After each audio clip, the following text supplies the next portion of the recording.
예, 자, 학교보건 기출 문제 풀이 갑니다. 반가. 자, 학교보건, 예, 출제 경향 유형만 봐도 엄청나죠? 예, 출제 안 된 해가 있었어요. 17년도, 18년도 연이어가지고, 예, 그때를 제외하고는 한 번도 출제가 안 된 적이 없네요.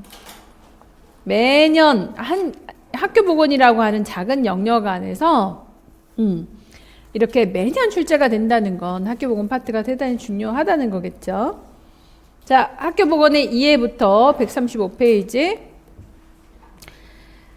1번 문제. 학교보건의 이 건강관리에 필요한 이유, 학교보건교육이 건강관리에 필요한 이유.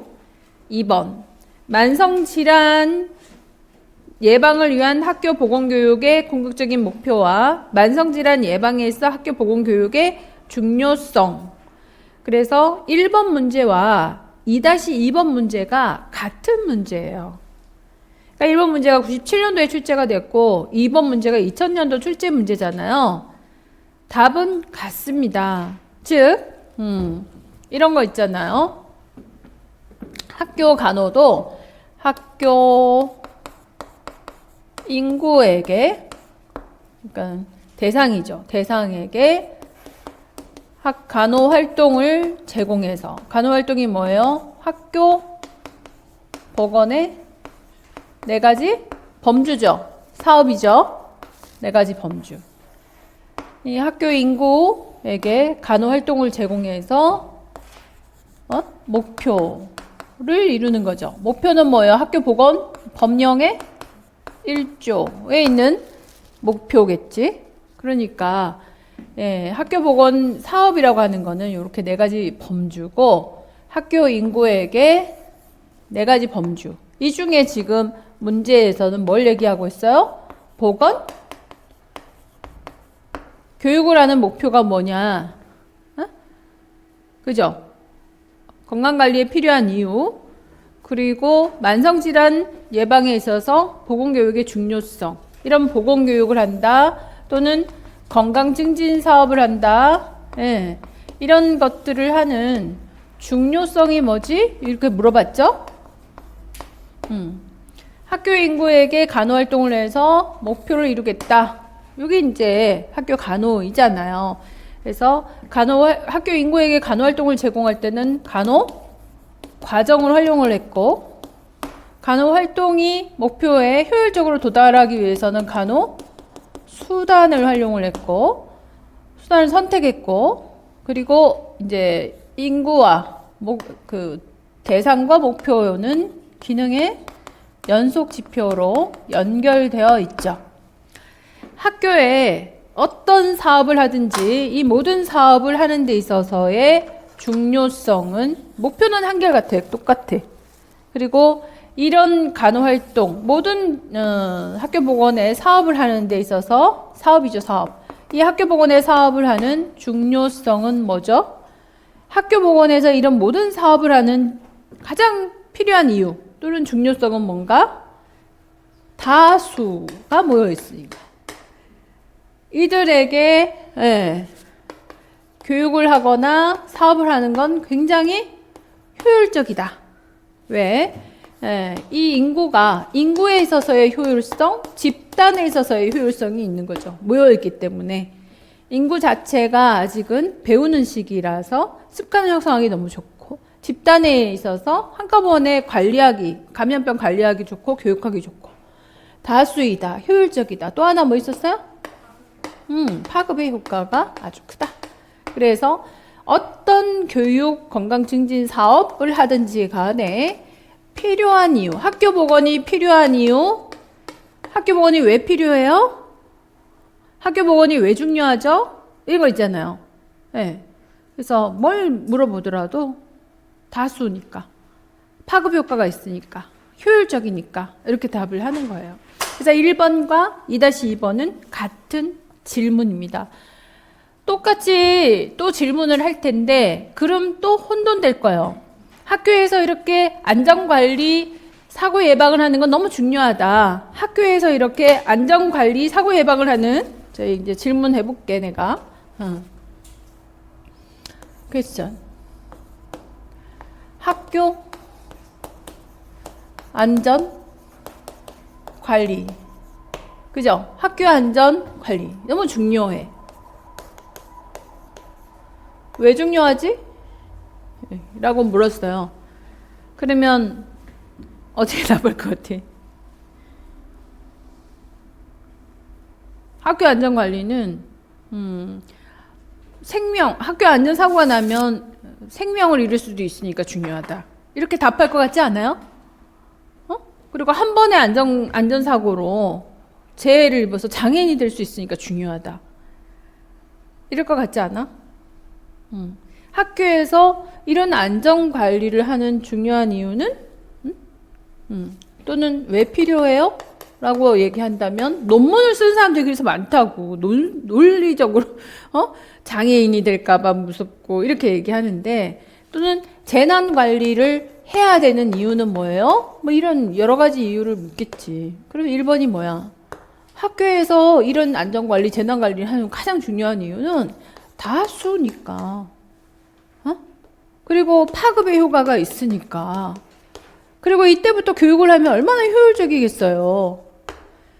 학교에서 심폐소생술, 응급처치 교육을 받는 건 너무 중요해. 왜 중요하죠? 이렇게 물어보면 또 뭐라 그럴 거예요? 수가 많잖아. 파급 효과가 있잖아요. 그리고 어릴 때부터 이렇게 건강 습관을 형성할 수 있는 기회가 된다면 평생 동안 유지되잖아요.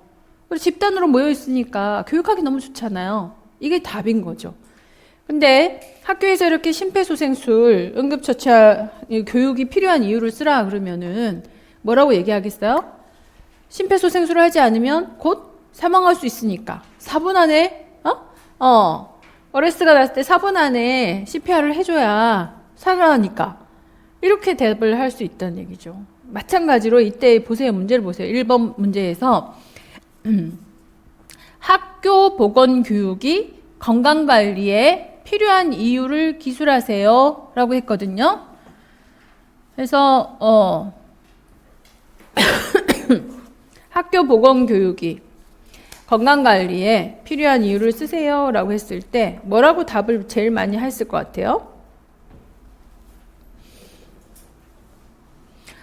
학교 보건교육을 하게 되면 식생활이 건전해지니까 건강관리에 꼭 필요하다.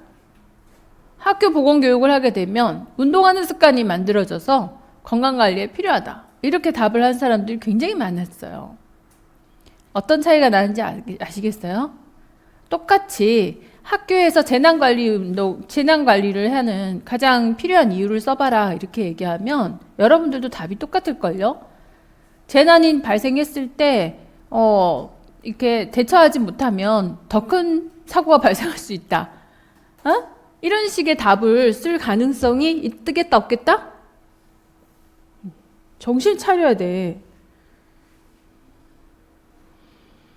똑같이 답을 할걸요? 그래서 뭘 물어보는 거야? 라고 생각하는 문제예요. 여러분이 학교에서 학교 보건교육이 필요하지. 응? 학교에서 심폐소생술 응급처치 교육이 필요하지. 맞아. 학교에서 재난관리 필요하지. 맞아. 근데 왜 필요해야지? 이렇게 물으면 그때부터 답이 뭘지? 그리고는 소설을 쓰는 거예요. 재난관리에서 실패를 하게 되면, 안전관리에서 실패를 하게 되면 학교 보건교육이 없으면 이렇게 학교 보건교육을 하든 만성질환 예방에서 학교 보건교육의 중요성을 3가지 이상 쓰시오. 2-2번도 마찬가지인 거죠. 만성질환 예방교육을 받으면 식생활이 좋아지니까 만성질환 안 걸릴 거다. 운동을 잘하니까 만성질환이 예방이 될 거다. 막 이런 식의 답들이 대부분이었어요. 중요성 3가지를 쓰라, 4가지를 쓰라, 5가지 쓰라 이렇게 얘기를 하죠. 2-3번 문제도 대단히 중요한 거라고 얘기를 해드렸어요. 이게 그 건강신념모형을 적용하는 문제잖아요.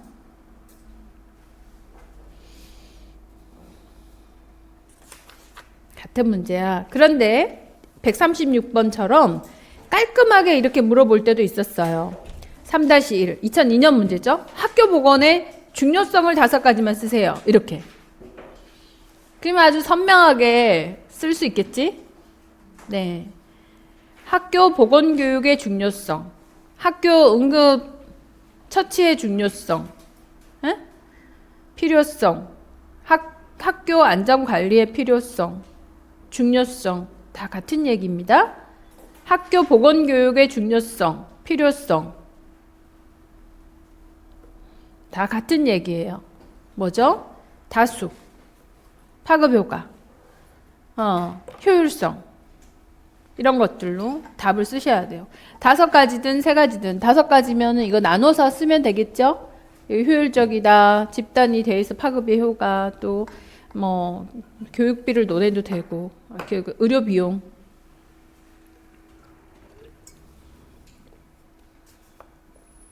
자, 그리고 2번 문제 2-1번에서 학교 보건 교육의 궁극적인 목표라고 했는데, 학교 보건의 목표는 학교보건법 1조에 있는 거 있죠? 이 1조에 답을 하셔야 됩니다. 그러니까 3번에 3-2의 문제와 동일하겠죠? 학교보건법 1조 목적을 쓰시는 거예요. 그러니까 대부분 묶어가지고 어떻게 출제가 됩니까? 목적하고 중요성을 같이 물어보는 경우가 많죠? 그래서 목적을 물어보면 학교보건법 1조 목표, 학교에서 어떤 사업을 하더라도, 뭔지 아시겠어요? 이거 정신 차려야 돼. 간호활동. 학교에서 하는 모든 간호활동을 하는 이유는 뭐예요? 수가 많아서, 다수여서 파급의 효과가 있으니까, 효율성이 좋아서예요. 학교에서 어떤 사업을 하더라도, 어떤 교육을 하더라도 필요성, 중요성은 같은 답이다. 이거. 온갖 수식어를 다 갖추더라도 정신을 딱 차리고, 학교에서 간호사업을, 보건사업을 한다.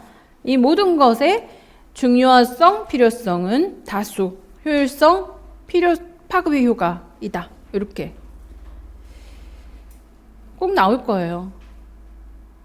꼭 나올 거예요. 너무 중요한 내용인데, 아직 출제가 안 된 지 지금 2002년에 출제되고, 지금까지 강감 소식이잖아요. 20년 됐어요.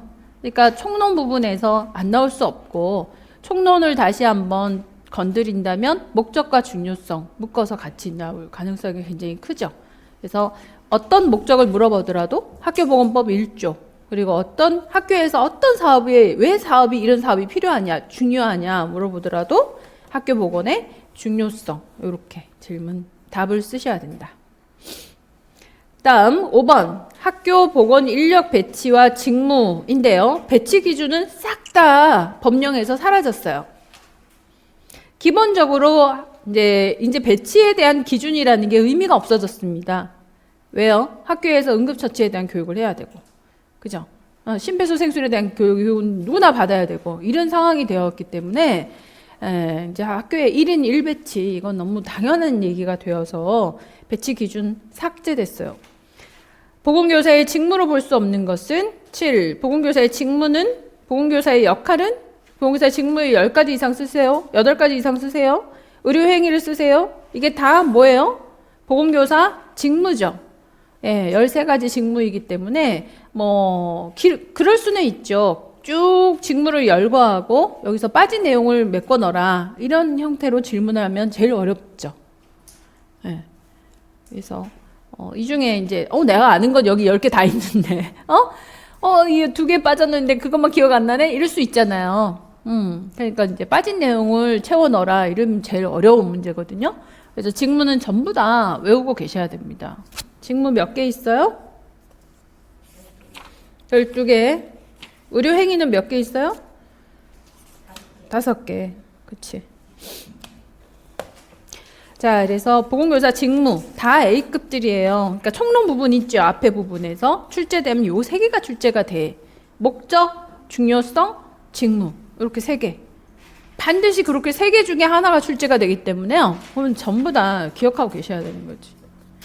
자, 학교 간호 과정입니다. 패턴을 잘 보시면 학교 보고는 다 만점 받으셔야 되고 만점 받을 수 있거든요. 학교 간호 과정에서는 이렇게 학교 건강 진단의 순서 물어봤는데 이런 순서 같은 건 이제 출제가 안 되지. 대신에 학교 간호 과정의 단계 1, 2, 3, 4단계 중에서 주로 기출은 어느 단계에서 제일 많이 출제되나요? 1단계죠, 1단계. 1단계에서 출제가 제일 많이 되지. 1단계에서. 진단 단계에서. 진단 단계. 그 다음은요? 평가. 4단계.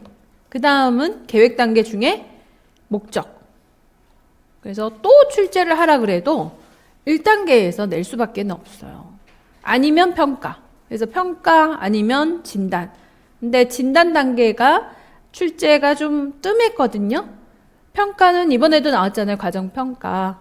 그러니까 앞으로 진단 단계에서 출제될 가능성이 더 높다. 이렇게 분석하셔야겠죠.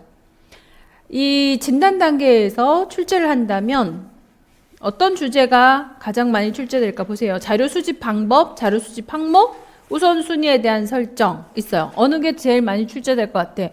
출제 내용은 자료 수집 아니면 우선순위 둘 퐁당퐁당이거든요. 우선순위 아니면 자료 수집 이렇게 출제가 되었었는데 어느 것이 더 많이 출제될까? 둘 다 많이 출제되는데 우선순위에 대한 거는 BPRS랑 그죠? 여러 번 출제가 되지 않았어요?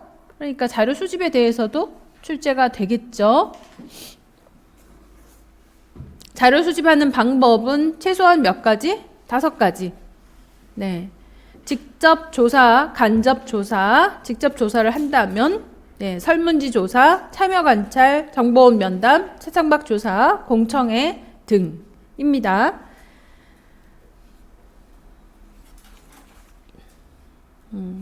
자, 그리고 자료 수집의 항목. 자료 수집의 항목은 학교를 3번 3-1이죠. 자료 수집 항목을 기술한다면, 항목을 열거한다면 학교를 하나의 뭘로 보고 자료 수집해야 돼요? 체계로. 체계의 구성 요소를 확인하는 거죠. 체계의 구성 요소라고 하는 건 이것까지 합치면은 앞에서도 체계의 구성 요소에 대한 내용이 출제가 되었으니까 이제 반복해서 출제가 되는 내용이죠. 그래서 체계의 구성 요소라고 적어 놓으세요. 구성 요소로서 확인합니다. 특히 구성물, 그리고 자원, 그리고 상호작용에 대한 얘기가 주로 이 구성물과 자원과 상호작용의 지표들을 열거해야 된다라는 것이죠. 지표 열거하는 거. 다시 반출하더라도 똑같은 문제가 나요. 자료 수집하는 방법을 써라. 이제 거꾸로 방법을 열거하라 라고 기술이 됐지만, 기술하는 문제가 나왔지만 앞으로 출제가 된다면 이런 자료 수집은 어떤 자료 수집이지? 이렇게 질문할 수 있죠. 그러면 얘는 차창박 조사 시찰입니다. 이런 식으로 답을 하셔야 된다 이거죠.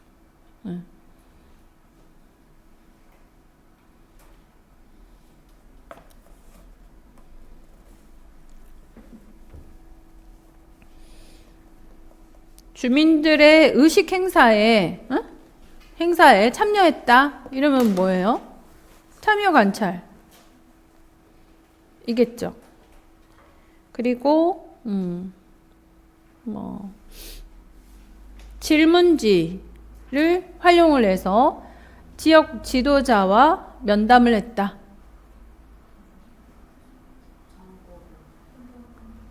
정보원 면담 이겠지. 질문지를 활용했다라고 하는 거에 속아 넘어가가지고 설문지 조사가 아니고,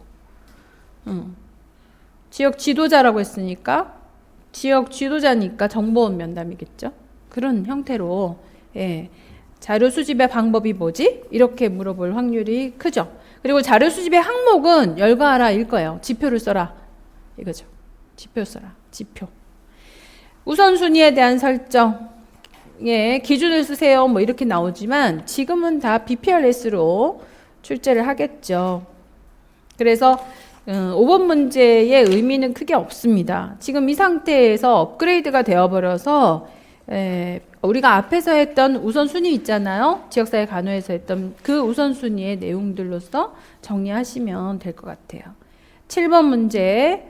자, 수행계획, 평가계획에 가서 6번 문제. 자, 우선순위에 따른 학교 간호 문제 2가지를 제시하고 제시한 문제에 대해서 목표 1가지씩 설정하고 목표별 수행계획과 평가계획을 수립하라 라고 했는데 수행계획에 포함되어야 되는 항목과 평가계획에 포함되어야 되는 항목 있죠? 이게 이제 기본적으로 들어가야 되는 거니까 이게 출제가 됐다라고 생각하시면 돼요. 지금 이 문제는 25점 논술 문제였기 때문에 이거는 수행계획, 평가계획에 있는 세부 내용을 다 쓰라는 얘기였거든요. 여기 주제가 학생의 조도나 이산화탄소 농도나 이런 것들이 있기 때문에 환경에 관련한 내용까지 다 써야 되는 내용이어서 거기까지는 필요 없고 지금 우리가 여기서 다시 참고한다면 수행계획에 포함되는 요소, 평가계획에 포함되는 요소 이걸 열거해야지. 수행계획에 몇 개가 포함됐더라? 4개. 그렇죠. 누가? 언제? 어디서? 무엇을? 이거죠? 평가계획에 포함되는 거는요? 5개. 6개인데 주로 5개지. 평가자, 평가 시기, 평가 내용, 평가 범주, 평가 도구, 그죠? 평가 계획 안에 평가 범주 들어가고 평가 도구 들어가고 하는 내용들이 들어가야 되겠지? 평가자, 평가 시기, 평가 도구, 평가 범주, 평가 대상, 평가 주체, 시기, 수단, 범주, 내용, 장소 6개 중에 뭐는 좀 제외해도 될까? 5개라고 한다면? 그렇죠. 평가 장소가 빠지겠지. 4개만 쓰라라고도 출제를 했어요. 뭐가 빠질까?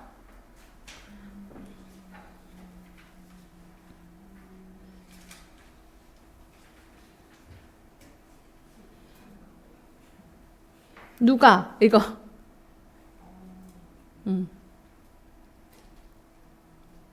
아니면 평가 내용. 3개만 쓰라. 평가 시기, 수단, 범주. 그래서 제일 중요한 건 이제 평가의 시기, 평가의 수단, 평가의 범주 이렇게 되는 거예요. 평가 계획에 수행 계획에는 4개, 평가 계획에는 5개 이렇게 기억하시면 되겠습니다. 자, 그다음 7. 평가 계획에 포함해야 되는 4가지 평가 요소를 쓰라. 4가지로 나왔죠? 이렇게 4가지로 나오면 이제 내용 제외하고네요. 내용 제외하고 주체, 시기, 수단, 범주. 자, 그다음 평가 및 재계획 8번. 평가 절차. 자, 평가 절차가 2번 출제되었습니다. 평가 절차 8번, 9번 2번 출제가 되었어요. 먼저 무엇을 평가할 것인가, 그죠? 그리고 어떤 자료로 평가할 것인가, 그리고 자료 수집하는 거겠죠. 이제 평가 기준을 정하고 자료 수집하고 그다음 비교하고 재계획, 가치 판단하고 재계획하는 거. 평가 대상을 선정하고 무엇을 평가할 것인가, 어떤 기준으로 평가할 것인가, 그리고 데이터 확인하고 비교해보고 목표하고 비교하는 거겠지. 목표와 비교해보고 가치 판단. 이 사업이 잘 됐네, 아니다, 다시 해야 돼. 그 다음에 재계획.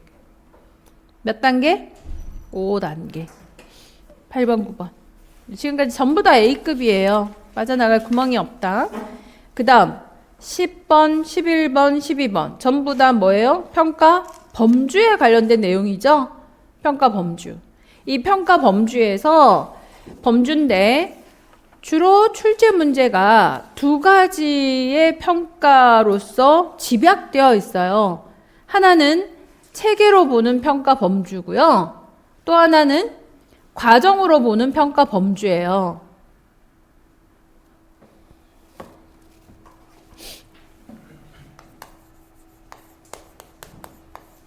하나는 과정. 즉 이거는 체계 모형. 모형에 따른 평가. 이거는 논리 모형에 따른 평가. 범주. 체계 모형에 따라서 평가를 하게 되면 어떻게 평가합니까? 이거죠. 응? 투입, 변환, 산출. 그리고 투입분의 산출. 그리고 요구에 비례하는 적합성. 투입분의 산출은 효율성. 이렇게 5개죠. 과정에 따라서 논리 모형에 근거한 평가의 범주는 구조 평가, 과정 평가, 결과 평가. 구조 평가는 투입한 거죠. 과정 평가는 투입이 적절한가? 투입이 적절하다는 지표는 뭐지? 이걸 물어보는 거죠. 그리고 결과평가는 단기 효과, 장기 효과, 효율 평가예요. 단기 효과는 주로 뭐죠? 지식의 변화, 태도의 변화, 실천의 변화. 장기 효과는 주로 뭐지? 이완율, 사망률 이런 거겠죠? 그래서 과정 평가의 주로 지표는 만족도, 참석률 이런 걸로 확인을 많이 하죠. 지표. 투입은 뭐겠어요? 예산, 시간, 자원, 시설 그런 거겠지. 자, 그러면 10번. 중학교 보건교사가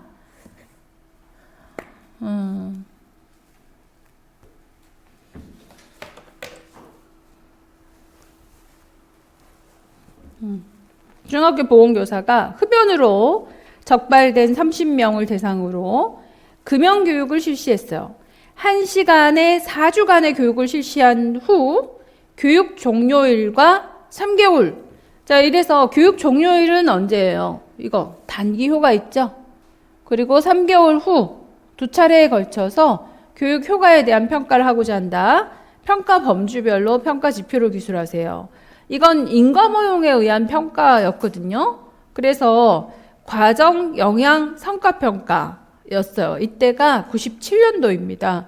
이 97년도에서는 논리모형이 나오지 않았어요.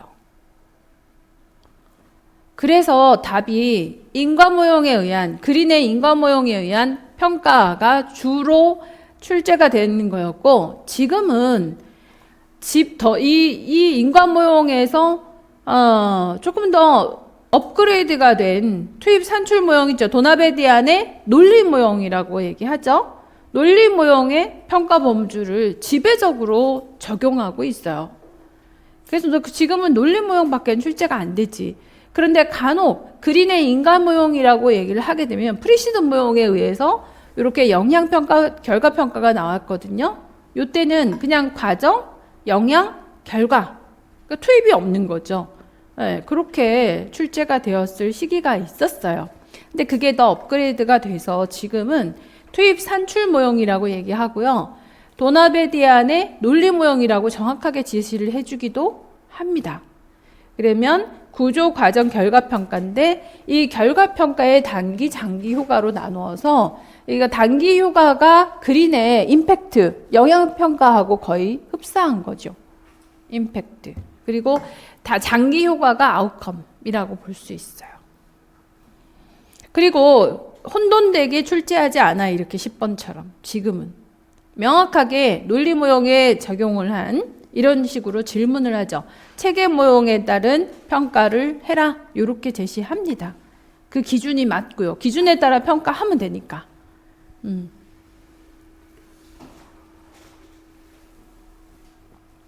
그래서 어떤 모형을 적용해야 돼요? 이런 고민은 하지 않아도 돼요. 질문을 그렇게 합니다. 그러면 질문에 따라 답을 하시면 돼요. 자, 11번처럼 이제 2009년이죠. 비만 아동에게 운동 프로그램을 실시를 했어요. 그리고 평가를 하려고 합니다. 이때에 평가 요형과 내용을 바르게 짝지은 것은 이라고 보니까 구조, 과정, 결과, 논리 모형이죠. 자, 그러면 구조는 투입이니까 학생의 비만에 대한 지식의 변화라고 했잖아요. 지식의 변화는 언제 오는 거예요? 결과지, 결과. 결과평가지. 네, 지식의 변화. 단기 효과잖아요? 아니고. 자, 학생의 참석률. 과정이겠죠? 오케이, 맞아요. 참석률, 과정평가. 학생의 삶의 질. 결과. 단기, 장기? 장기 효과죠. 학생의 집중도. 과정이죠. 참석률, 집중도, 만족도 이런 거 다 과정평가. 그래서 과정평가에서 지표로서 꼭 기억해야 될 게 이렇게 참석률, 집중도, 만족도 이런 거 있죠. 이런 용어들은 용어로서도 기억해 두셔도 용이합니다. 그 다음에 제공된 프로그램의 내용이라고 했거든요. 자, 이제 논란이 되는 거지. 4번 같은 지표는. 학생에게 제공된 프로그램의 내용. 구조일까, 과정일까? 구조. 구조. 난 구조야. 나는 과정이야. 난 헷갈려. 그렇죠. 적절성이라고 표현을 해줘야 과정이고요. 그냥 프로그램이라고 한다면 이건 구조, 투입한 거예요. 그러니까 학생에게 제공된 프로그램. 예를 들어서 심폐소생술 프로그램 이렇게 얘기를 했단 말이에요. 이건 구조. 그죠? 심폐소생술 프로그램. 응급처치에 대한 교육을 하려고 합니다. 그래서 심폐소생술에 대한 프로그램, 동영상을 제시를 했단 말이죠. 근데 동영상을 보고 나니까 동영상의 내용은 이제 연기도 너무 잘하고 내용도 너무 좋아서 좋았는데 독일어라 좀 어렵네요. 동영상의 질은 좋은데 언어가 좀 어려운데요? 이럴 수 있죠. 그죠? 그러면 투입한 거는 프로그램이고 동영상이고 언어의 적절성이 떨어졌다라고 한다면 이거는 과정평가겠죠. 언어의 적절성이 떨어지면 집중도 떨어지죠. 만족도 떨어지죠. 그죠? 계속 다음 시간에도 똑같은 동영상으로 교육할 거니까 와 이러면 가겠어요, 안 가겠어요? 들어봐야 모르니까 안 가. 참석률 떨어지죠. 과정평가가 되는 거예요. 그래서 일단 프로그램을 넣었어요. 그리고 뭐 이런 예도 있었잖아요. 예, 모형이 있었는데 100만 원 주고 모형을 인체 모형으로 성교육을 했는데 나중에 알아보니까 30만 원짜리가 있더라. 이렇게. 그러면은 인체 모형을 투입했어요. 이거 뭐예요? 구조평가죠. 일단 투입을 했으니까. 근데 인체 모형의 적절성이라고 한다면 과정평가가 되겠지. 비용이 너무 비쌌다. 후회되는 거지. 과정평가죠.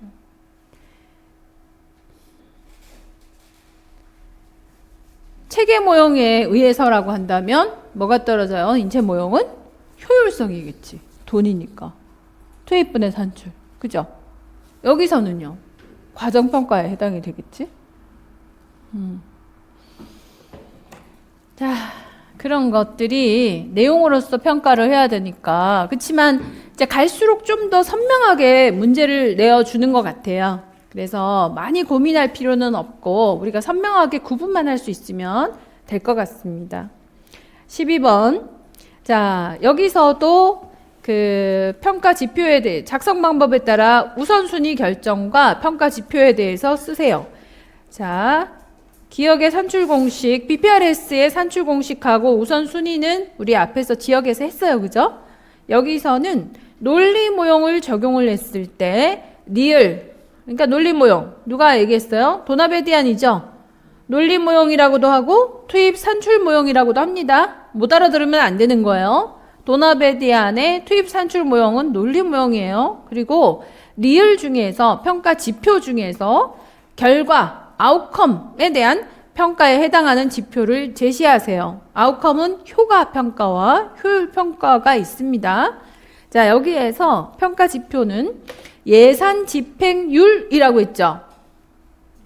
예산 집행률은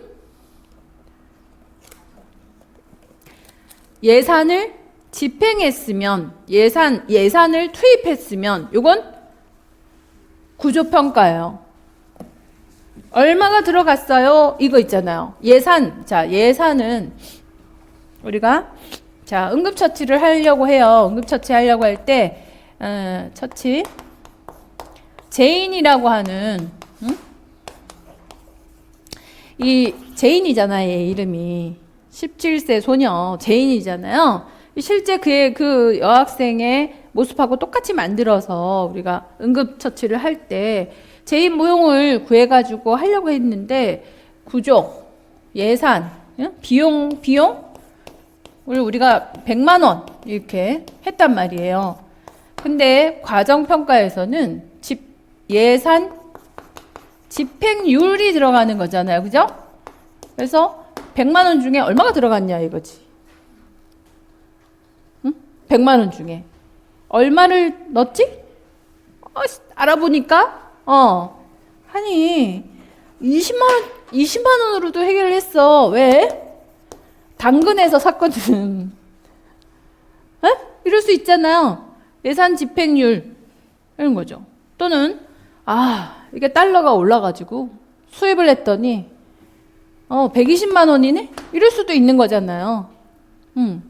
예산 집행률 얼마만큼 예산 집행이 됐지? 이거니까 예산 집행률은 투입평가예요? 아니면 과정평가예요? 과정이지. 근데 여기서 결과평가만 쓰라고 했으니까 얼마나 감사해. 이걸 구분하라고 그랬으면 틀릴 사람도 엄청 많았죠. 제일 많이 틀릴 게 예산 집행률이겠지. 전문가 확보율이라고 그랬어요. 율. 이거 뭐겠어? 전문가 몇 명. 이거는 뭐예요? 이 투입은 응급처치를 하려고 했어요. 모형을 살려고 예산을 투입하기로 했어. 요거는 구조평가잖아요. 그리고 이 응급처치를 교육해줄 누구? 응급구조사. 응급구조사 공명 해가지고 투입을 하려고 예산을 계획을 짰단 말이에요. 그러면 이거는 구조평가지만 구조사 3명 기도 폐색도 하고 심폐소생술도 하고 자동 세동기도 하고 이러려고 했는데 응급구조사가 1명이 와서 다 했어. 3명 계획을 잡았는데 1명이 왔어요. 이건 뭐예요? 율이라고 얘기하겠지. 전문가 확보율. 그러니까 이거는 구조평가예요? 과정평가예요? 과정이라고. 과정평가고요. 과체중률. 이거는 이제 프로그램 다 돌렸잖아요. 다 돌리고 나서 과체중이 얼마나 됐는가 확인하는 거니까 이게 결과평가지. 체중이 얼마나 줄었나 올랐나 이거 보는 거잖아요. 결과지 결과평가. 그러면 요리교실 운영 횟수 이거는요? 요리교실 운영을 하려고 이제 어떤 프로그램을 할 건데 이 응급처치를 해버렸네. 요리교실을 하려고 한다. 요리교실을 운영할 거야. 운영할 거야는 구조. 횟수는 과정이지. 몇 번 했다. 성교육을 계획을 했다. 이거는 이제 구조. 근데 실제 성교육을 몇 회 했다. 이건 과정. 운영 횟수는 실제 한 거잖아요. 과정이지. 요리교실 운영 횟수 계획이라고 하면은요. 구조겠지. 자, 평가지표. 구분 꼭 하셔야 됩니다. 뭐가 어려워요? 결과평가는 오히려 쉽죠. 구조와 과정을 구분하기가 어려운데 실제로 구조평가는 어렵지 않아요. 딱 보면 구조야, 그냥. 응? 예산 계획을 내서 비용 얼마 넣기로 했다. 뭐 도형을 얼마, 뭐 모형이 얼마짜리 있어서 그걸 구입하기로 했다. 뭐 이런 식으로 하기 때문에 구조평가는 딱 봐도 보여요. 근데 혼돈되는 게 과정평가예요. 이게 구조인가? 과정인가? 대부분은 뭐예요? 과정인 거야. 그러니까 여러분들이 혼돈돼서 구조인지 과정인지 혼돈되면 과정으로 답하는 게 아마 안전하실 거예요.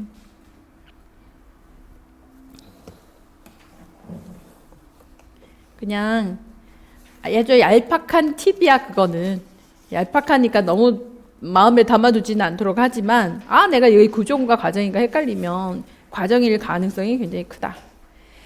자, 13번. 체계 모형에 따라 평가하려고 한다. 자, 5가지 범주죠. 투입, 진행, 산출, 효율, 적합성. 그러면 평가 내용을 볼게요. 집행 계획대로 차질 없이 수행했는가? 진행이죠. 인적 물적 자원을 비용으로 환산해서 목표 달성 정도하고 비교를 합니다.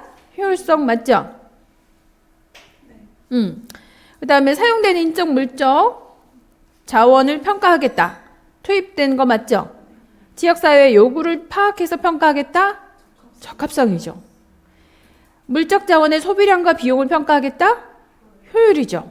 네. 그래서 이런 거 알아맞추는 건데 요게 똑같은 문제가 또 나왔을 텐데 앞에서 했나 봐요. 우리가 지역사회에서. 요거 하나 문제가 더 있는데 최근의 문제. 14번. 비만관리 프로그램 기획안의 일부다. 자, 예산 확보율, 전문가 확보율, 평가지표에서 구조평가, 가정평가에서 자, 여기서 이제 비만 학생 40명이 프로그램에 참여했고 운영 예산 500만 원을 확보했고 가정통신문을 월 1회 발송했고 학생의 비만율이 2% 감소했고 프로그램 전문가를 3명을 확보했고 그 다음에 비만 학생의 건강 식생활 실천율이 15% 증가했으며 유산소, 신체활동 실천율이 10%가 증가합니다. 그러면 과정평가하고 결과평가를 써라. 니은에 들어갈 평가지표 2가지 그리고 리을에 들어갈 평가지표 3가지를 써라.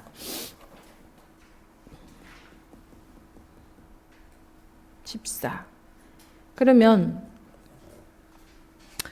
비만 학생 40명이 프로그램에 참여한다. 이건 프로그램 참여율, 그죠? 이거 과정평가죠. 운영 예산 500만 원을 확보한다. 이건 구조. 학생의 비만율이 2% 감소했다. 이건 결과. 있죠? 비만율 감소. 비만관리 프로그램 전문가를 3명을 확보한다. 구조. 3명을 그러니까 프로그램 전문가를 3명을 확보한다. 기존의 계획에서는 몇 명인데 몇 명이 확보됐다. 이게 명확히 제시가 됐을 때 구조하고 과정하고가 구분이 되겠네요. 근데 구조, 과정 이거는 이제 이 상황에서는 구조. 그리고 비만 학생의 건강 식생활 실천율이 15% 증가한다? 결과겠죠? 비만 학생의 유산소 신체활동 실천율이 10% 증가한다? 이것도 결과.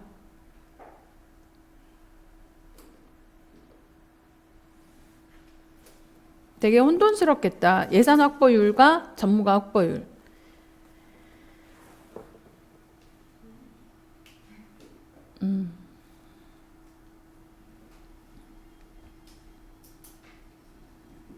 지금 이 상황에서는요, 운영 예산 500만 원을 확보한다. 그러니까 예산이 투입됐다라는 얘기이고, 전문가 3명을 확보한다. 이건 계획이라는 얘기잖아요. 계획이라는 의미에서는 구조평가이고요. 진행이라는 의미에서는 과정평가예요. 그러니까 진행도 예산 확보율과 전문가 확보율이라고 하는 용어를 쓸 수가 있어요. 용어 때문에 용어만 가지고서는 여러분들이 혼돈스러울 것 같아요. 이런 예가 프리시드 모형에서도 적용이 될 수 있거든요. 그래서 프리시드 모형에서도 혼돈이 그 성향평가 강화 요인하고 그거 구분할 때도 마찬가지로 소인하고 구분이 돼야 되더라고. 그러니까 지금 투입의 의미를 가지는 것은 모두 구조 평가이고요. 이 구조, 계획한 것을 얼마만큼 실행하고 있느냐, 이 실행률, 그리고 또 실행의 적절성 있죠. 이 실행에 있어서의 적절성, 진행에 있어서의 적절성을 가장 표현하기 좋은 게 참석률, 집중도, 만족률 이런 거거든요. 만족도, 집중하고 만족하고 이런 게 이제 적절성이라고 표현을 할 수밖에 없는 거예요. 그래서 계획한 거, 실행한 거 이 두 개가 다 나온다면 예산 확보율이라고 하는 것은 과정평가에 훨씬 더 가까워요. 아까처럼 여기 어디 있어요? 응급처치를 할 때 응급구조사 3명을 확보하겠다. 이건 계획이잖아요. 그렇지만 실제로 과정에서 응급구조사가 1명이 다 가르쳤다. 이렇게 된다면 이건 전문가 확보율이라고 표현을 할 수밖에 없잖아. 지표로서는. 그러니까 그건 과정평가라고. 그러니까 지문을 보고 판단할 수밖에 없어요. 그래서 여러분들이 그 프리시드 모형에서도 강화 요인하고 소인 요인하고 엄청 헷갈려하는 거야. 접근성하고 강화하고 용어만 가지고서 판단하니까 혼돈이 되는 거죠. 용어만 가지고 해서 지역이 어려울 수 있어. 용어만 가지고서 이때는 여기 저기 넣고 이때는 여기다 넣고 하지 않았냐 이렇게 얘기할 수 있는데 지금은 정확하게 여기 프로그램에 그 2023년 프로그램 기획안이라고 해서 계획안이라고 되어 있잖아요. 계획안에 500만 원을 확보했고 이거잖아. 계획이지. 전문가 3명을 확보했고 이렇잖아요. 그래서 이게 제일 좋은 건 평가 지표에는 이 안에 있는 목표를 그대로 쓰는 게 제일 좋아요. 구조평가에는 뭐라고 써야 되는 거예요, 그러면? 운영 예산 500만 원을 확보한다. 요게 구조평가에 들어가는 거고, 또, 전문가 3명을 확보한다. 요게 구조평가에 들어가는 것이죠. 계획이니까. 그렇지만, 이런 예도 있어요. 그러니까 500만 원을 확보했는데, 실제 적용된 예산은 200만 원이었다. 그럼 그건 뭐예요? 과정이라는 거지. 이해 가시죠? 그래서 그런 예문을 정확히 구분하는 건 매우 중요할 것 같아요. 무조건 예산 확보율이 구조평가야, 과정평가야 이렇게 정해버리면 이런 혼돈이 오게 돼요. 그럼 큰일 나요. 그럼 나중에 또 틀릴 일이 생겨요. 여기서 이랬잖아요. 이렇게 해버릴 수 있으니까 구조와 과정은 상황 판단을 하셔야 된다. 계획이면 구조, 실행이면 과정. 그렇게 하는 게 낫겠죠? 계획이면 구조, 실제 진행, 실행이면 과정. 그렇게 구분하셔야 돼요. 결과는 여러분들이 잘 아시더라고. 잘 하시더라고. 이 틀린 사람들이 많지 않았어요. 이번에 제가 채점을 다 했으니까. 자, 15번. 교육 사업에 대한 5가지 평가 범주를 쓰고 예문에 제시된 보건 사업을 적용해서 평가 범주별로 5가지 평가 범주라고 그랬어요. 그리고 여기서 사업에 대한 평가 범주라고 그랬잖아요. 사업은 뭐예요? 체계잖아.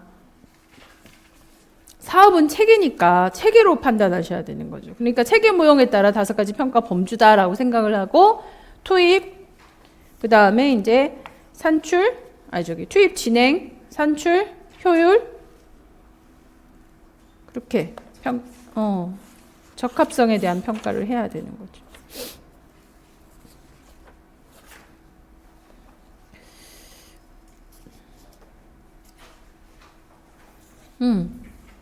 21페이지 6번 문제. 또 체계 모형에 따른 평가. 이게 16년도 출제 문제네요. 그 문제지 들고 계시죠? 21페이지에 6번 문제 보시면 체계 모형 자체가 출제되었을 때 기역, 니은에 해당하는 명칭을 쓰라 그랬죠. 평가의 명칭을 쓰는 거에. 네. 비용 효과 분석은 효율성. 우선순위 결정의 타당도는 적합성. 설문조사 해가지고. 그죠? 여기서 평가 방법과 자료도 꼭 기억하라 그랬습니다. 요거 출제할 수 있으니까. 예, 어려운 문제예요. 평가 방법과 자료를 쓰라고 하면은. 근데 요게 똑같이, 자, 12년 문제 한번 다시 보세요. 13번 문제, 144페이지에. 요게 16년도 문제잖아요. 12년도 문제를 16년도로 응용해서 나온 거죠. 여기서 요구를 파악해서 평가하는 것. 여기도 요구 파악을 뭐라고 썼어요? 우선순위 결정의 타당도. 요구에 따라 우선순위를 쓰잖아요. 결정하잖아요. 그죠? 요구는 우선순위지. 요건 적합성. 지역사회 요구를 파악해서 평가한다. 적합성. 소비량과 비용을 평가한다. 효율성. 요게 똑같이 16년도 문제에서 뭐라고 나왔어요? 평가지표? 비용과 효과에 대한 분석. 21페이지에. 그래서 체계 모형에 따라서 평가를 할 때 제일 많이 물어보는 게, 구분하는 게 뭐다? 효율과 적합성. 효율과 적합성. 이걸 많이 질문하는구나 생각하시면 될 것 같아요. 근데 미음의 평가 내용 부분이 투입된 노력에 대한 평가로는 볼 수 없는 거거든요. 혹시 미음의 평가 내용 13번 몇 번 문제요? 4페이지 13번에 그 미음의 평가 내용에 해당되는 그게 13번? 네. 그 물적 자원의 소비량과 비용을 평가해, 이게 저는 투입된 노력에 대한 평가랑 헷갈려가지고. 몇 번? 13번에 그 물적 자원의 소비량과 비용을 평가가 투입된 노력에는 해당이 안 되는지. 투입에 대한 평가는 아닌지. 네. 소비량과 비용을 평가한다? 아니죠. 투입은 그야말로 투입된 것만 얘기하는 거죠.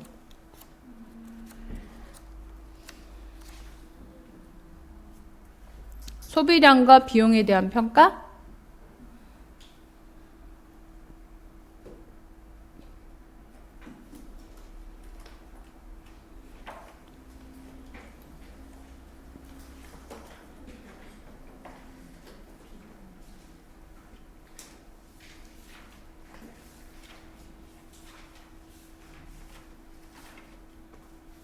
실제 사용된 투입분의 산출, 소비량과 비용을 평가한다.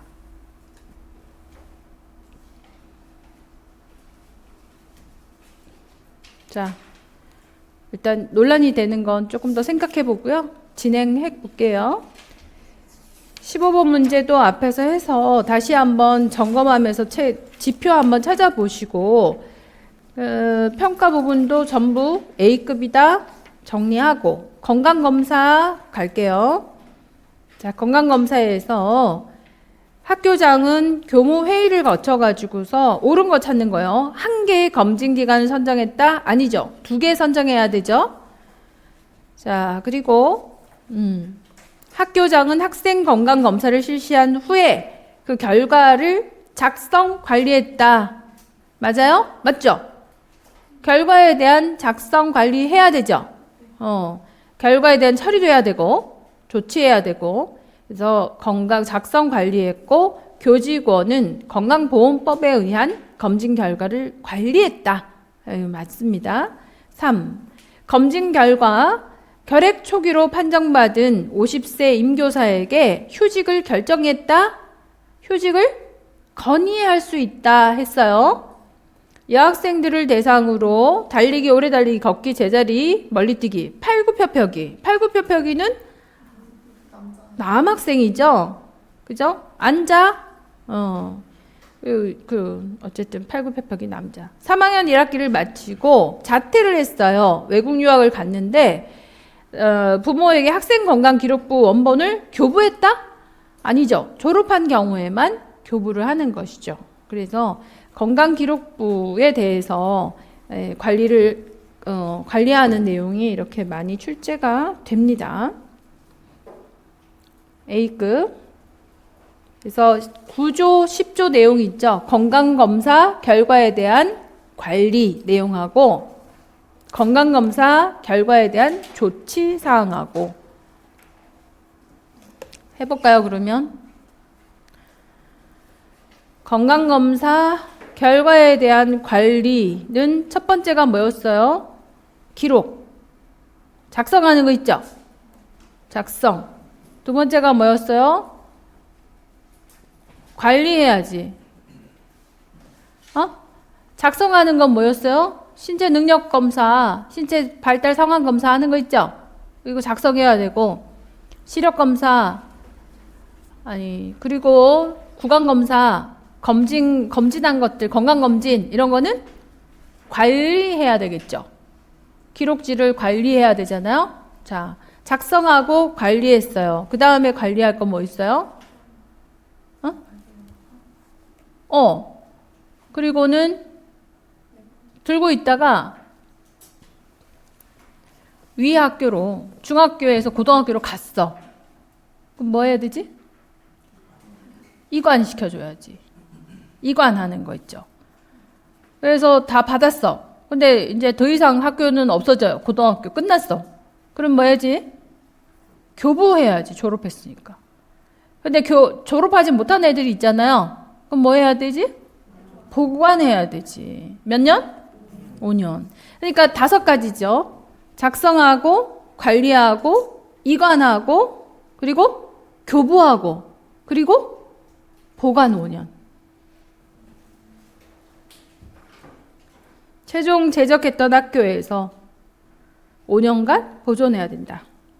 그러니까 그렇게 구조화시킬 수 있겠죠? 5개 있어. 작성, 관리, 이관, 교부, 보관. 2번 건강검사를 하려고 합니다. 다에 들어갈 내용으로 맞는 것은 예요. 자, 신체 발달 상황 검사 실시 기간 중학교 1학년 검진 기간 그죠? 중학교 2, 3학년 학교 건강조사 중학교 1학년 검진 기간 중학교 2, 3학년 학교 건강검진 중학교 1학년 검진 기간 신체 발달 상황 검사 조사 항목 키 몸무게 비만도 건강조사는 문진표로 조사합니다. 맞아요? 맞죠? 2, 3학년은 건강조사를 설문지로 하죠? 설문지로 조사합니다. 자, 건강검진 중학교 1학년 근골격 척추 등을 검진합니다. 그러니까 그렇게 문진표 또는 설문조사 건강조사하죠. 건강조사. 3번 자, 안녕하세요. 처음 뵙겠습니다. 근무한 지 10년 됐어요. 건강검사에 여쭤볼게요. 건강검사 어떤 게 있나요? 4가지가 있어요. 신체 발달, 상황검사, 신체 능력 검사, 건강조사. 4번째 뭐예요? 건강검진인데 하나가 껴들었지. 정신건강 상태검사가 하나 더 껴들어서 정신건강 상태검사 및 건강검진. 천재지변 같은 사유, 니은도 있네. 아, 그건 학교장이 매년 언제까지 수립하면 됩니까? 3월 말까지 계획을 세우면 되고요. 천재지변 같은 경우에 교육장이나 교육감의 승인에 의해서 네, 생략할 수 있고 연기할 수 있어요. 생략할 수 있는 건 뭐였죠? 건강검사 4개 중에 신체 발달 상황, 신체 능력, 건강조사 앞에 3개 몽땅 생략할 수 있죠. 근데 뭐는 생략하면 안 돼? 건강검진 연기할 수 있어요. 하나만 더 여쭤볼게요. 졸업하면 어떻게 되는 거죠? 교부해야지. 즉시 교부. 휴학, 퇴학으로 졸업하지 못하는 경우도 있잖아요. 이렇게. 그러면 5년간 보존해라. 그래서 같은 문제를 이렇게 응용해서 또 출제합니다. 자, 16년도 문제. 오늘 건강검진에 병원을 불친절했어요. 우리 학교도 병원검진 차량을 학교로 오게 할 수는 없나요? 그렇죠? 아, 나 가기 싫은데 학교로 오라 그래. 나를 위해서. 이렇게. 그건 안 돼요. 우리 학교는 해당이 안 돼요. 왜요? 어떤 경우에만 간다? 검진 기간이 없는 경우에만 출장 검진이, 그리고 승인을 얻을 경우에만 출장을 하는 경우에는 또 어떤 학교였어요? 특수학교였든지. 그죠? 조건들이 있죠. 그렇군요. 기간 몇 개 선정? 2개. 2개 선정 못하면 어떻게 해야 되나요? 교육감 승인을 얻으면 1개 가능하다. 승인을 얻어와. 이렇게 되는 거예요. 그렇네요. 자, 5번. 2005년 문제예요. 신체검사, 그때는 신체검사였으니까 신체검사 결과에 대한 관리 구조 내용입니다. 이 관리 사항을 4가지만 쓰세요 라고 그랬거든요. 자, 하나는 작성. 이때만 해도 그 검진기관에 가서 하는 게 없었어요. 그래서 작성 관리, 그냥 작성 관리, 그리고 교부 보존하는 거, 기록하는 거, 뭐 이렇게 이제 있었는데, 지금 이게 이제 바뀌었으니까 검진기관에 가서 검진 받고 관리하고 교부하고 이관시키고, 그죠? 이관시키고 보존하고. 요때 법하고 조금 바뀌어서 지금의 법으로 적용을 해야 되겠지.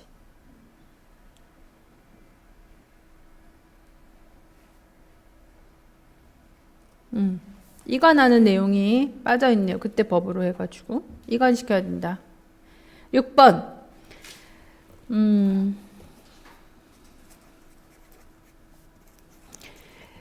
자, 우리 학교 요양후자 2명 있는 15명 중에 응급 요하는 애가 2명인데 투약 행위를 하는데 15조 2에 의해서 사전에 이것을 받아야지 처치할 수 있대요. 뭐죠? 학부모 동의. 또 의사의 자문이 있을 때 할 수 있어요. 그리고 보건교사라고는 니은으로 인해서 생명이 위급하면 투약 행위를 할 수 있습니다. 니은에 해당하는 샥 2개. 재혈당 샥하고 아나필락식 샥. 7. 같은 문제 또 출제됐죠. 2020년대. 보조인력 채용 공고문에 땡땡 중학교 지원 자격 기억이고요. 학교 보건법에 따라 가지고 자, 니은 등의 응급 처치를 할 수 있습니다. 라고 했어요. 자, 1항에 따른 보건교사의 지시를 받아서 특별히 관리 보호가 필요하다라고 한다면 다음 각 호의 활동을 보조할 수 있어요. 어떤 응급 처치를 할 수 있나요? 그렇죠. 투약행위죠. 투약행위에 응급 조치를 할 수 있다라는. 그리고 보건 인력의 지원 자격, 간호사 면허증. 8. 당뇨 학생의 응급 상황 조치 계획서입니다. 학생을 옆으로 눕히고 당뇨 학생. 발작 경련이 보여. 옆으로 눕혔어요. 그리고 이것을 근육 주사했다. 라고 했습니다. 그리고 119에 연락한다. 제목이 저혈당 시 응급처치예요. 그래서 이것을 근육 주사한다면 이건 글루카곤이죠. 글루카곤이죠.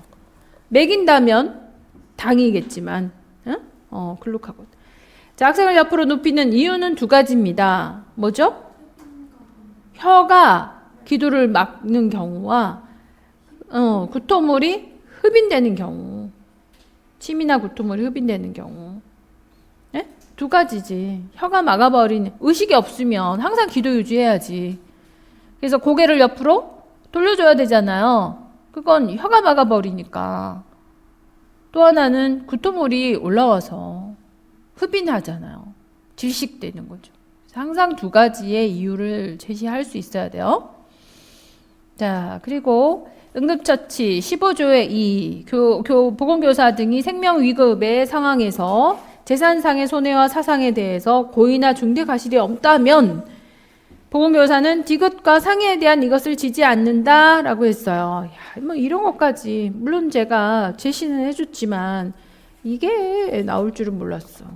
민사소송과 형사책임, 민사책임, 형사책임을 지지 않는다 이거죠. 그리고 사망에 대해서 형사책임은 감경하거나 면제될 수 있다.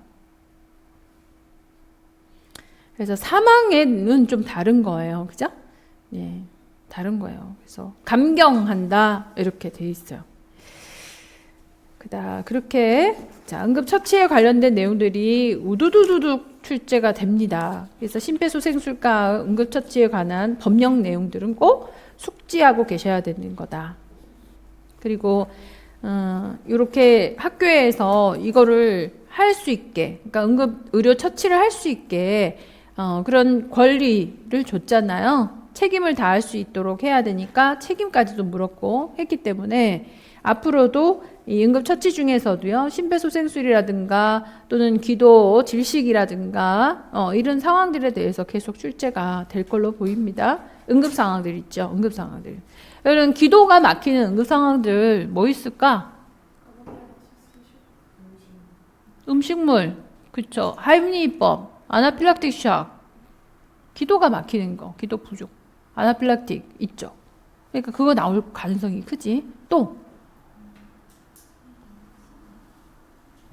응?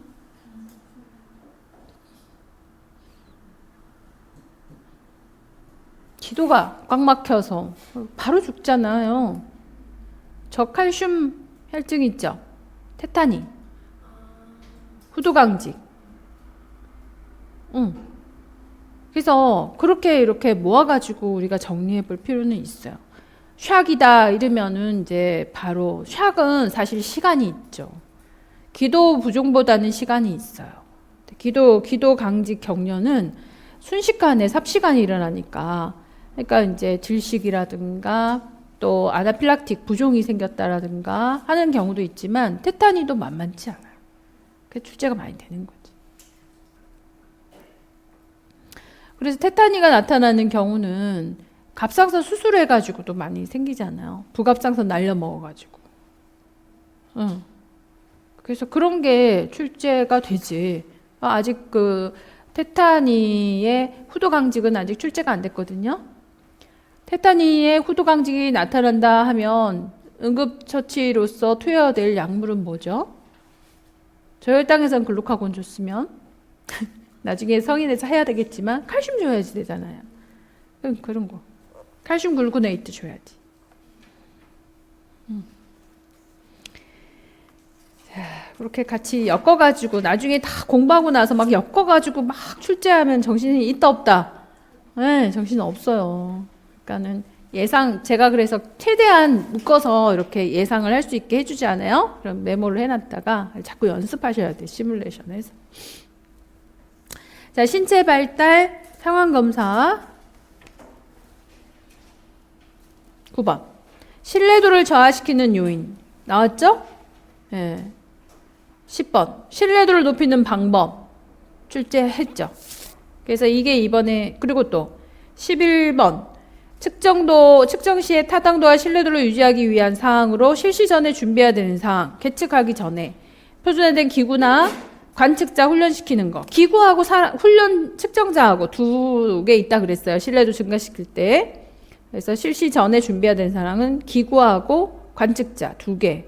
그리고 키와 몸무게 측정 결과의 해석 방법. 요거는 이제 뭐 저체중, 과체중이니까 넘어가고. 12번 체격 검사 측정 방법. 아니 스탑. 11-1까지. 자, 여기서 9번, 10번, 11-1까지가 다 무슨 얘기예요? 신뢰도죠, 신뢰도. 이게 이번에 2023년 관측자 간 오차 줄이기로 출제가 됩니다. 그래서 과거에 이렇게 자주 출제가 된 내용들 총론에 해당이 되는 거잖아요. 이것도 체격 검사의 총론이라 볼 수 있죠. 이런 내용들이 다시 출제가 되고 있다라는 거를 잘 염두에 두고 90년대 출제 문제들을요, 그냥 넘기시지 마시고 이 90년대 출제 문제를 응용해서 다시 지금 현재 출제를 많이 하고 있으니까 유념해서 잘 보시도록 해야 될 것 같아요. 그래서 아까 앞에서 학교 보건의 중요성 이런 거 다시 출제할 수 있다라고 얘기한 거예요. 총론에서 출제가 될 겁니다. 자, 12번 체격 검사 측정 방법, 13번 비만 정도에 대한 판정, 14번 키 재는 방법. 요거 키 재는 방법 아직 출제 안 됐거든요. 예, 키 잴 때 이렇게 그림으로도 나왔지만 뭐가 지금 눈에 막 띄어요. 머리 자대에 대는 거 있잖아요. 분명히 이건 어떻게 나오겠어요? 이제 다시 나오면 사례로 나오겠죠. 측정자가 또는 학생이 머리를 자대에 대고 머리를 대세요. 그리고 등을 대세요. 엉덩이를 붙이세요. 뒤꿈치가 붙었나요? 뭐 이렇게 수정해야 될 상황은 머리 떼라 뭐 이거죠. 등을 붙여라 이렇게 되겠지. 측정대 붙이기 꼭 나올 거예요. 15.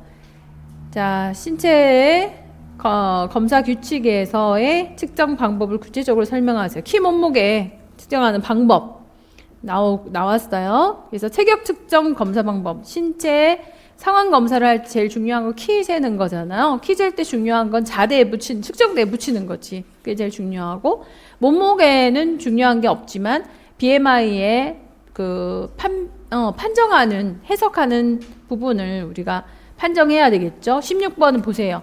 몸무게. 지금은 상대 체중 측정하지 않으니까 그때는 상대 체중 되게 중요했었고, 자, BMI 확인해 보니까 27.0에 28.3이에요. 29.8까지 있네. 그러니까 여학생 2명이 27.0, 28.3이에요. 몇 살이에요? 12살이죠? 12살에 여아 12세에서 쭉 올라가 봐요. 95% 이상은 전부 다?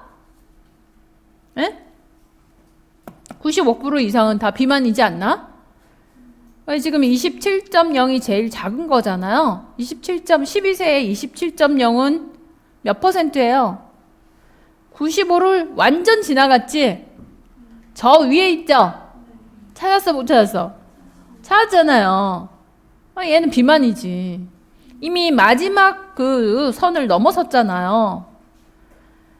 자, 남학생 볼게요. 남학생 12세 따라 쭉 가봐. 쭉 12세에 가보면 95%가 몇 %인가요, 지금? 마지막 선이 몇 %야? 20?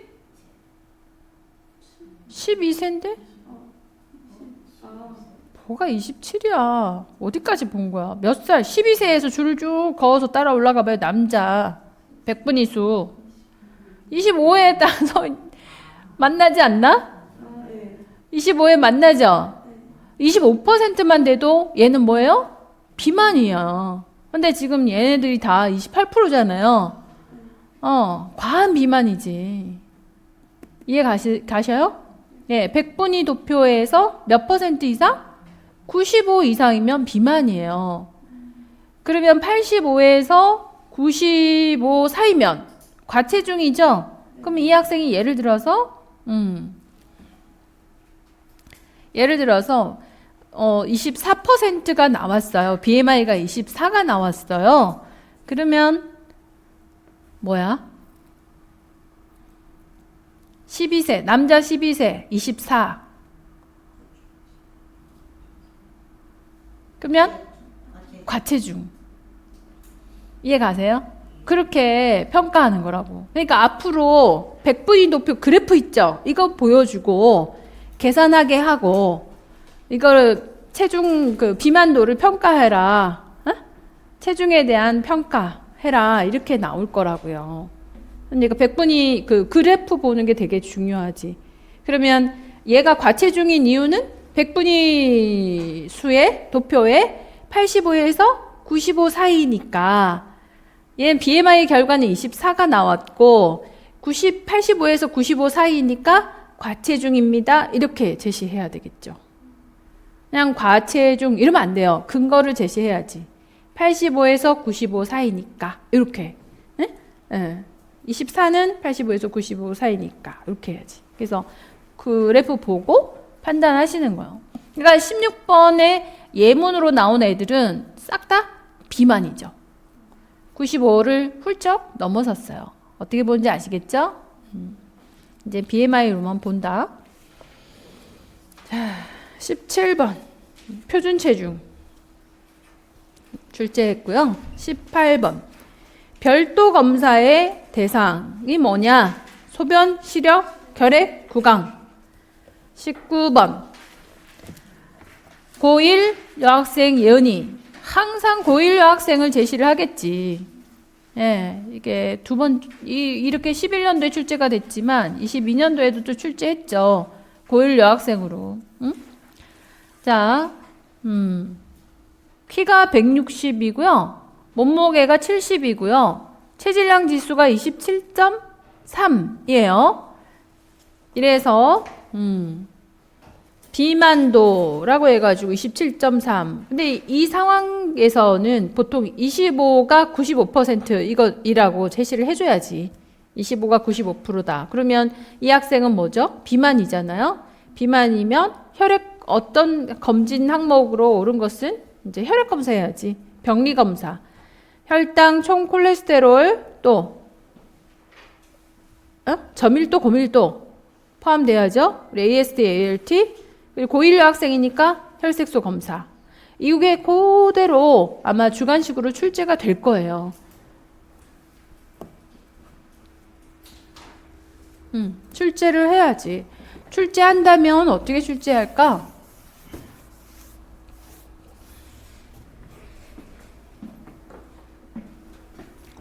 (160에 70) 키 160 몸무게 70 BMI를 구하고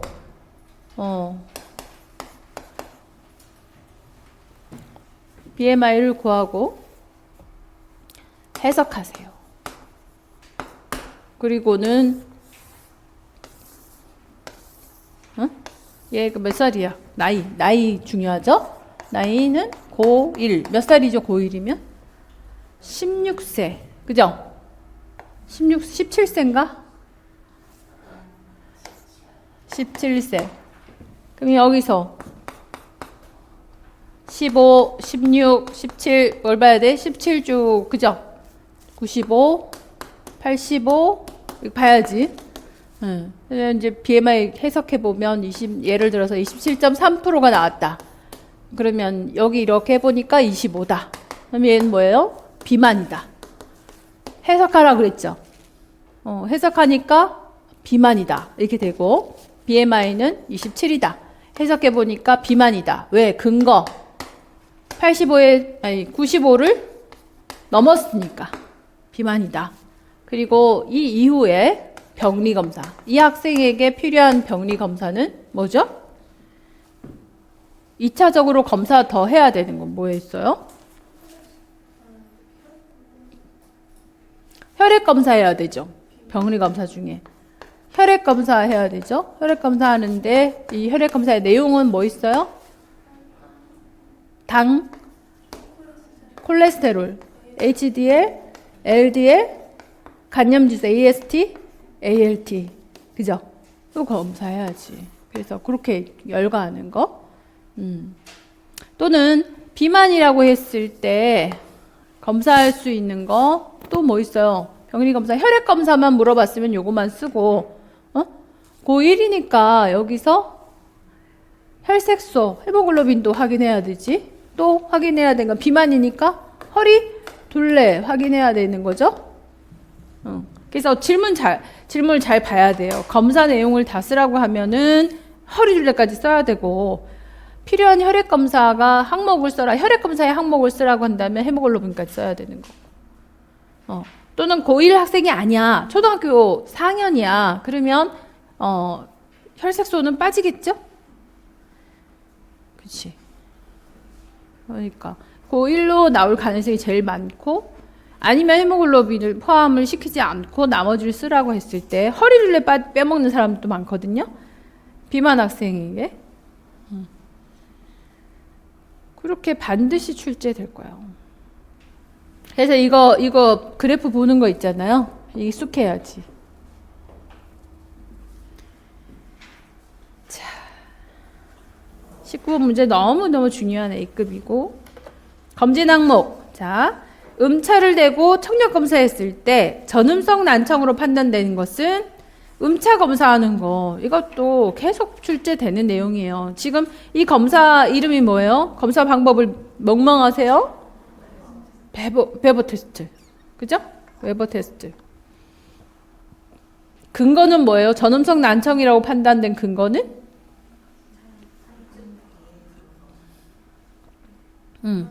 환절기에서 더 크게 들렸다. 그 근거는 뭐예요? 그쪽이? 그거 뭐야? 병적인 근거를 설명해라 그러면. 막혔다 이거잖아요. 예를 들어 중이염, 이경화증 이런 거 열거해야 되겠죠, 그죠? 그렇게 물어볼 가능성이 크지.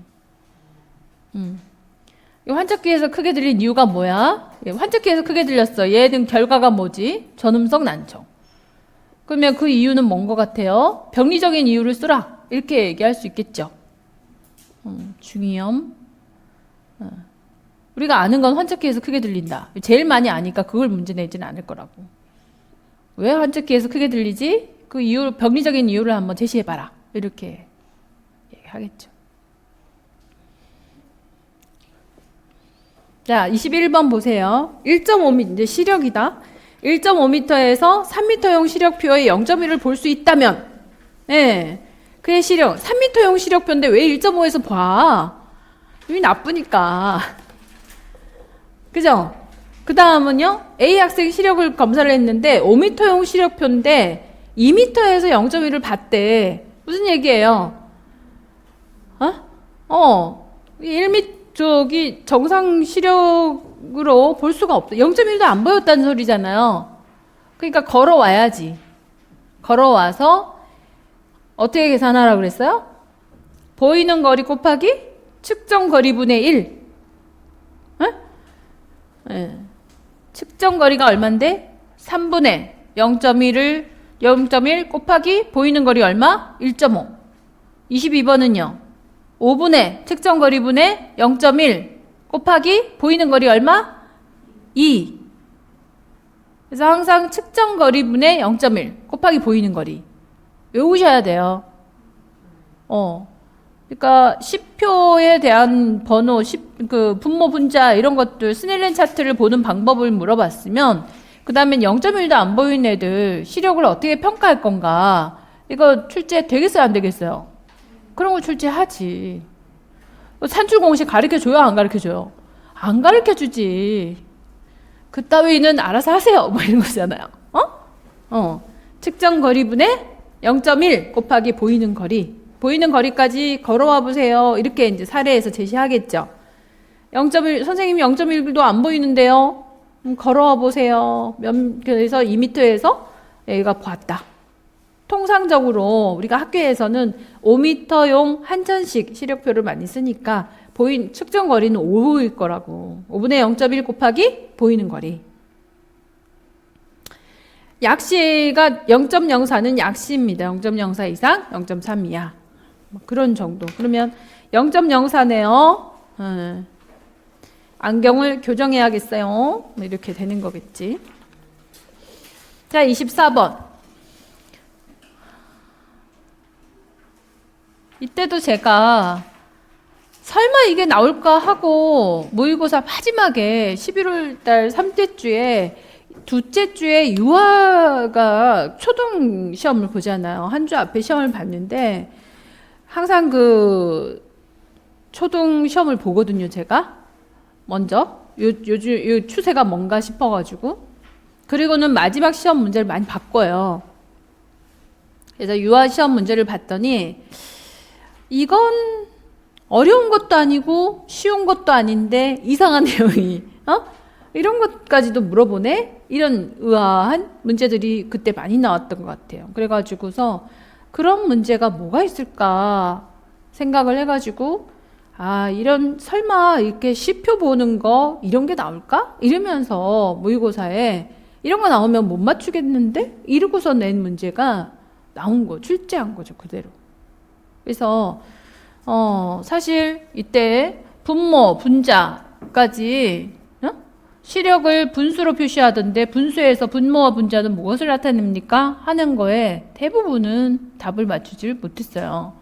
근데 셋째 주에 제가 문제를 냈더니 학생들이 어떻게 생각을 했냐면 이런 문제를 선생님이 냈을까? 이렇게 생각했다는 거지.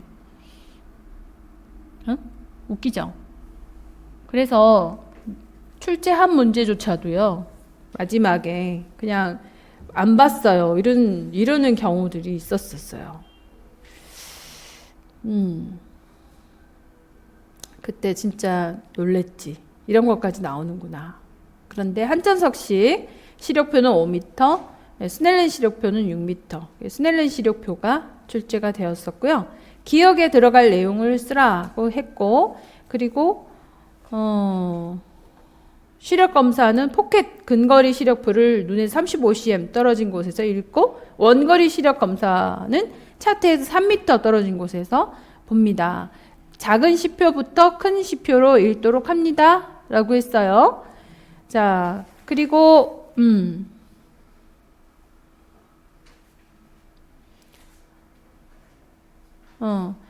1m씩 맨 위에 있는 글자를 읽지 못하면 어떻게 되나요? 이렇게 물어봤잖아요. 이게 이제 출제 문제 되는 거죠, 다음에. 맨 위에 있는 건 뭐예요? 0.1도 안 보인다는 거죠. 그러면 1m씩 앞으로 나갑니다. 1m 앞에서도 시표를 읽지 못하면 50cm 앞에서 손가락 세기, 30cm에서 손 움직임하는 수동 운동하기. 그러면 손가락 세기는 뭘로 표현해? FC로 하잖아요. 그죠? 손 운동하기는 뭘로 했어요? 실명, 이 기준들이 있죠. 이런 것들도 출제될 가능성이 굉장히 높죠. 이 지문 자체가 한 번 더 출제될 수 있다고요. 이런 주문을 바탕으로 해서.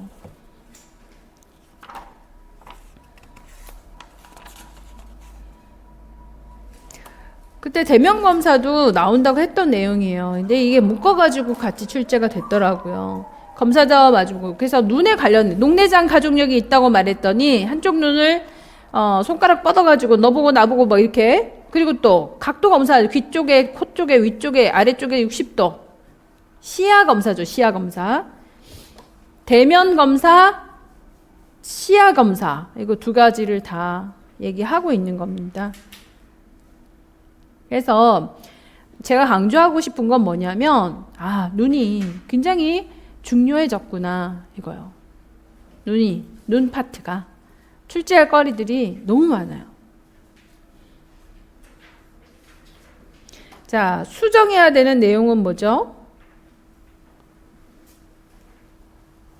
원거리 확인하는데 작은 시표부터 큰 시표를 읽으래. 이게 거슬리지 않아요? 네. 큰 시표부터 작은 시표를 읽어야지. 그리고 근거리 검사는 5m, 원거리 검사는 6m 해서 검사하지. 누가 35cm 거리에서 검사를 합니까? 뭐 그런 거. 그래서 이때는 작정을 하고 못 맞출 문제를 출제를 한 해였어요. 그게 교육과정평가원에서 평가원의 방향이 있어요. 그 해 방향. 그 해 방향이 말도 안 되는 문제를 몇 개 이상 내라. 이렇게 요구하는 경우들이 있어요. 그러면 그런 해에는 커트라인 뚝 떨어지겠죠. 예. 그게 이제 변별력 없는 문제라고 할 수 있는데 대부분 답을 못 쓰는, 예를 들어 불쾌지수 산출값을 써라 뭐 이런 거죠. 계산해라 이런 거는 아무도 답을 못 썼거든요. 그러면 뚝 떨어지는 거지. 그만큼 이점이 떨어진 상황에서 채점이 돼야 되는 거니까. 예. 그런 이제 방향성이 있어요. 방향성이 있어서 그런 방향을 탈 때는 답이 그때도 변별력이 없고, 또 이번에처럼 23년도 문제처럼 A급에 맞춰져 있고 정확도에 맞춰져 있을 때는 커트라인이 올라갈 수밖에 없죠. 그래서 2024년에도 이 추세로 똑같이 나온다? 그렇게 보장을 할 수는 없는 거예요. 그래서 그래도 A급이 중요한 게, 그래도 A급으로 판별할 수밖에 없어요. 변별력이 떨어지는 C급의 문제가 나와도 다 못 맞추니까 의미가 없고, 다 정확하게 잘 맞추면 의미가 있지. 안 그래요? 이번처럼 커트라인이 올라갈 때 남들도 올라가니까 난 더 잘 맞춰야 된다 이거죠. A급을 더 정확하게 맞췄더라면 커트라인 안에 들어갈 수 있지 않을까? 이런 거지. 그런 거죠. 그래서 그런 이제 파트에서 출제가 된 내용이었기 때문에 이 문제가 조금 낯설다, 좀 눈에 잘 안 들어온다, 이런 형태가 되겠죠. 25번. 자, 시력이 저하된 경우 시력 저하의 원인, 근시 예방법, 과거에 출제 유형이에요. 이렇게는 출제하기보다는 이제 예를 들어서 비타민을 많이 먹어요. 그러면 어떤 비타민이 필요하고 왜 필요한가? 이런 걸 질문하겠지. 근시 예방에서 제일 좋은 비타민은 비타민 A. 왜? 점막에 도움이 되니까. 이런 거 있죠. 그런 내용으로. 자, 그리고 26-1. 시력 건강을 유지하기 위해서 개인 건강 행위를 5개만 써라 그랬어요. 이것 또한 이렇게 출제할 수는 없고, 음식은 그리고 또 자세는 눈과 컴퓨터하고의 거리는, 눈과 책하고의 거리는, 이런 거 있죠. 몇 센치가 제일 좋아? 이런 거 질문할 수는 있죠. B급이지만. 26-2. 조도 관리가 중요한데 그 시력 건강을 위해서 필요한 조도 관리 방법을 4가지만 쓰세요. 조도에서의 조건은 뭐라고 그랬어요? 조명이 충분해야 된다, 균일해야 된다, 그림자가 지지 않아야 된다. 그죠? 조도가 충분하려면 뭐 하라고 그랬어요? 충분하려면 등을 더 달아야지. 청소하고. 응? 그게 조도 관리 방법이에요. 청소하고 등을 더 달고.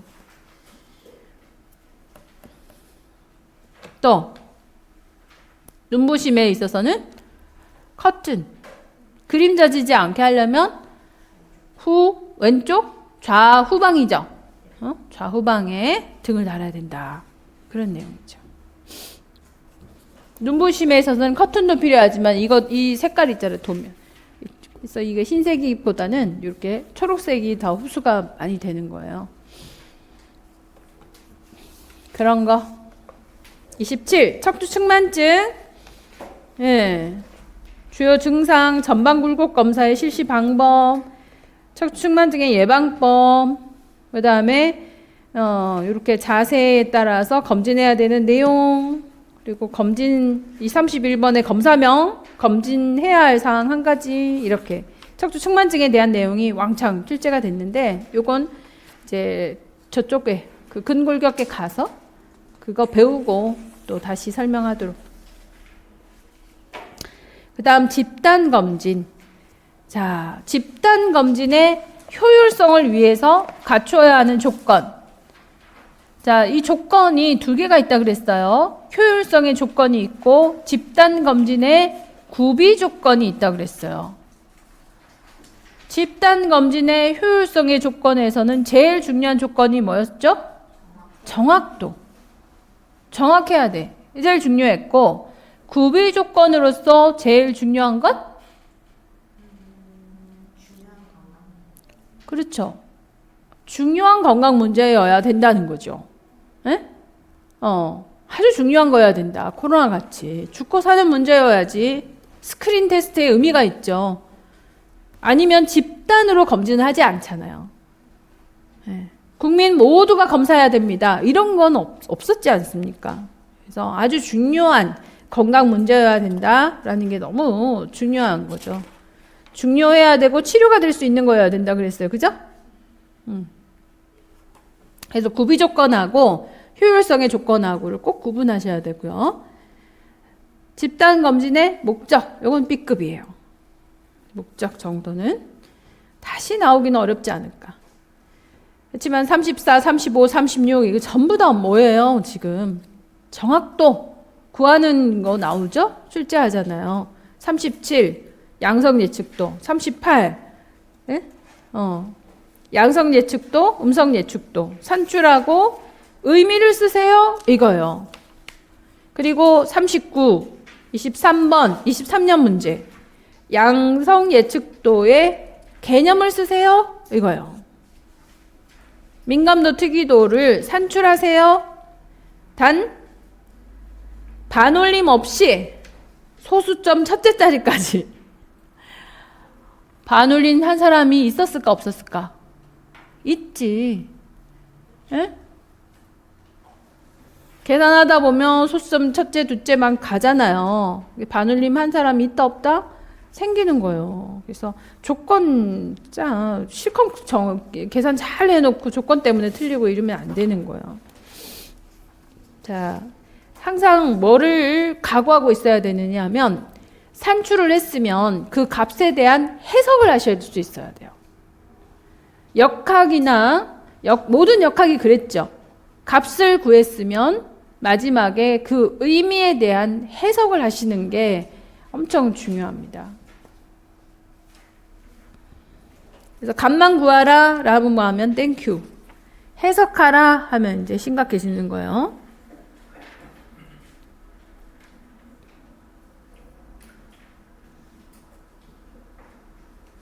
해석하라. 자, 해석하라라는 건 38번 문제 하나 있었거든요.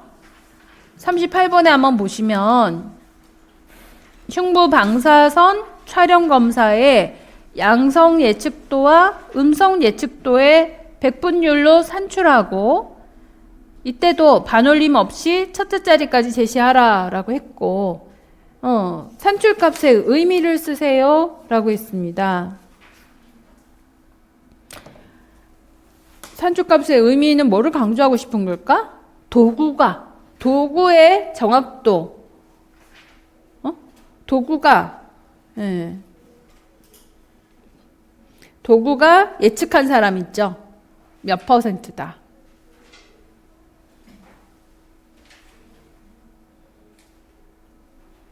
그래서 양성 예측도가 66.6%였고요. 음성 예측도가 98.9%였거든요. 그러면 양성 예측도의 의미는 뭐예요? 흉부 엑스레이 촬영을 했는데 100명 중에 66.6만 실제 결핵을 가진 사람이었다. 그리고 음성 예측도는요. 흉부 검사에서 100명 중에 실제 환자가 아닌 사람 98.9명. 환자가 아닌 사람 100명 중에 98.9명은 아니었다. 그러므로 이 도구는 음성 예측도가 훨씬 더 정확도가 높다. 뭐 이런 형태로 해석을 해줘야 되겠죠. 아니다를 아니다로 해석하는 도구로서의 역할이 훨씬 더 크다. 뭐 이렇게. 그렇게 이제 10점짜리 문제니까 이 모든 걸 다 물어볼 수 있는 거예요. 15년도에. 다 구하라. 양성예측도 구하라. 특이도 구하라. 민감도 구해라. 그리고 정의 설명해라. 개념 설명해라. 이렇게 반복해서 계속 출제합니다. 그 중에 또 36번 한번 보실까요? 만성 퇴행성 165페이지 퇴행성 질환에서 고위험군을 선별하기 위해서 집단 검진을 할 때 측정의 정확도에 대한 설명으로 옳은 것은 측정 방법의 타당도, 민감도, 특이도가 높으면 정확도가 높지. 그죠? 높고. 측정의 신뢰도가 높으면 정확도가 높다 낮다로 말할 수는 없죠. 신뢰도하고 정확도하고는 글쎄요예요. 알 수 없는 거예요. 정확도의 지표는 가양성률과 가음성률에 의해서 좌우된다. 맞아요? 맞죠? 가양성, 가음성률. 민감도에서는 뭐가 좌우하더라? 가음성. 특이도는 가양성. 정확도의 지표는 검사 결과의 양성과 음성을 구분하는 한계치, 커팅 포인트, 수준. 자, 이 커팅 포인트가 경부암, 자궁 경부암에서는 스테이지 2, 스테이지 3, 스테이지 4 이런 논란이 있다 그랬어요. 그래서 그 한계치에 따라 양성, 음성을 구분할 수 있다. 맞아요? 틀려요? 맞죠? 응. 그래서 정확도의 지표는 커팅 포인트에 따라 달라진다. 굉장히 큰 특징입니다. 그러면 정확도에 영향을 주는 지표는 뭘까? 이렇게 출제할 수 있다 없다. 정확도에 영향을 주는 요인을 쓰라라고 할 때 절대 빼먹지 말아야 될 게 뭐 있어요? 가양성, 가음성, 커팅 포인트, 수준. 그죠? 이 세 가지가 정확도에 엄청난 영향을 주는 거예요. 정확도가 효율적이려고 하면은 어떤 조건을 갖춰야 돼요? 민감도가 높아야 되고, 특이도가 높아야 되고, 예측도가 높아야 돼요. 그죠? 근데 정확도에 영향을 주는 요인은 가양성, 위양성, 위음성, 그리고 한계치, 수준, 질병을 분류하는 수준에 따라서 엄청 정확도가 달라지겠지. 커팅 포인트를 자, 경부암의 스테이지 2에서 3로 올렸어요. 그러면 양성률은 줄겠지.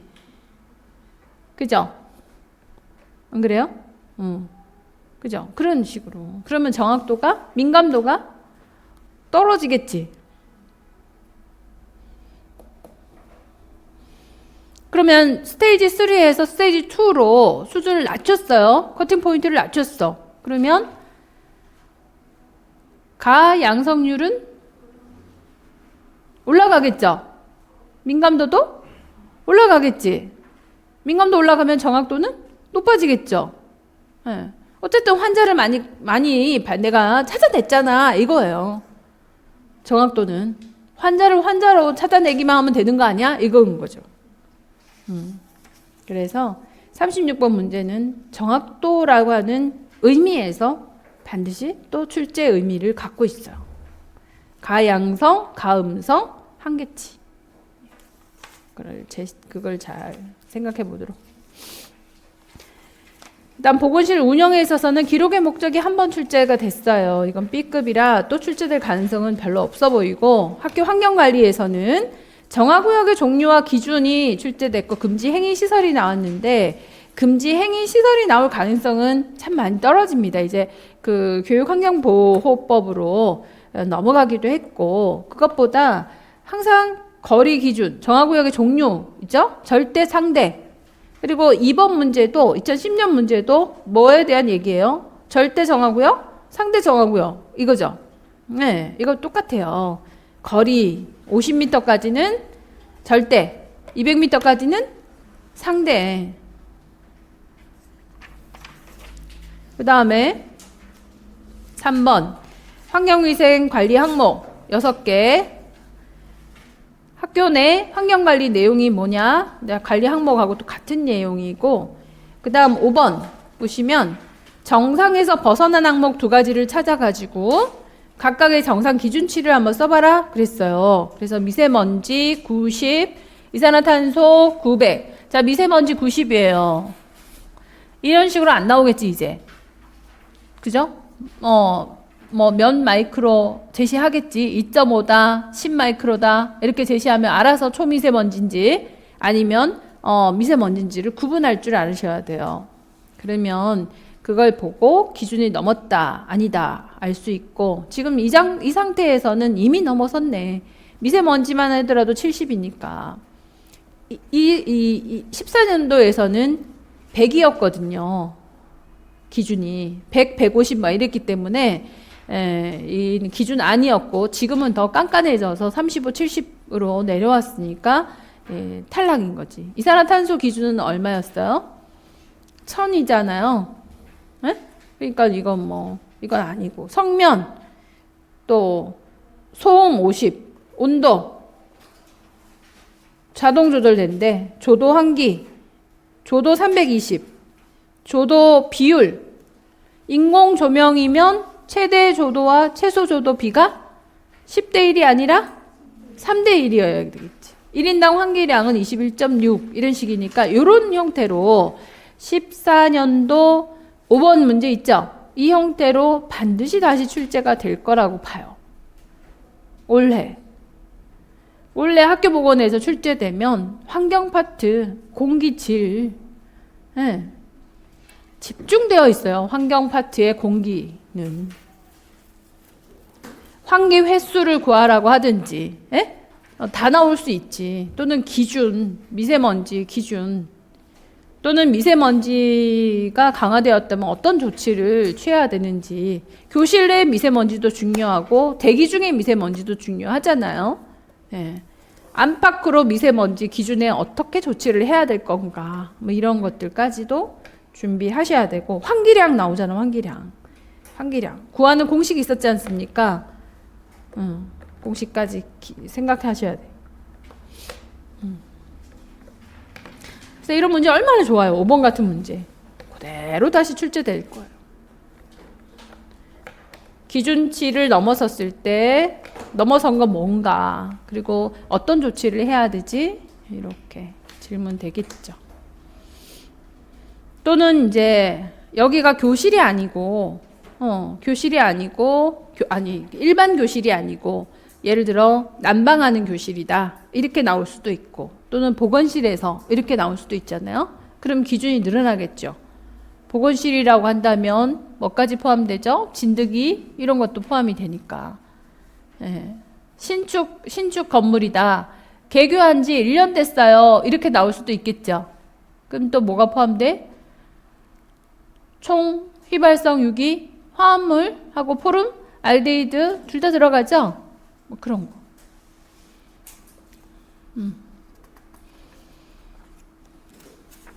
반드시 나올 거라 생각이 들어요.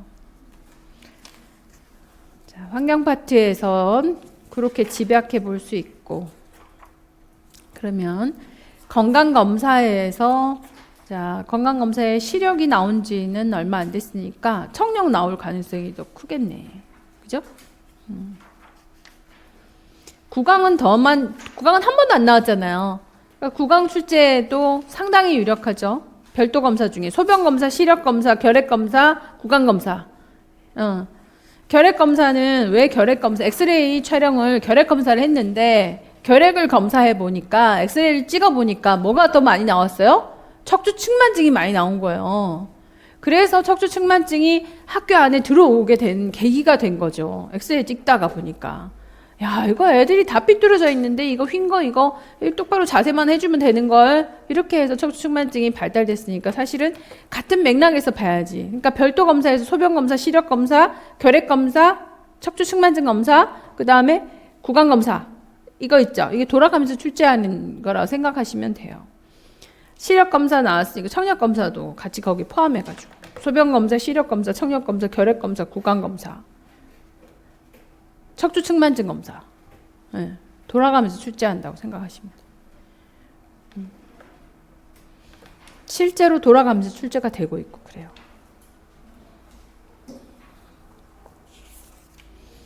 별로 어렵진 않아요.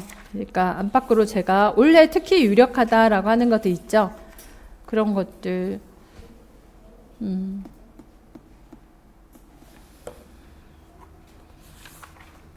생각하시면서 저도 이렇게 메모를 계속 해두면서 가거든요. 그리고 이 내용들을 가지고 모의고사에 또 적용을 시켜서 얘기를 하고 하니까 모의고사에서 그런 문제들이 이제 그 해마다 모의고사 문제가 그 출제 예상에 집약되어 가지고 출제할 수밖에 없어요.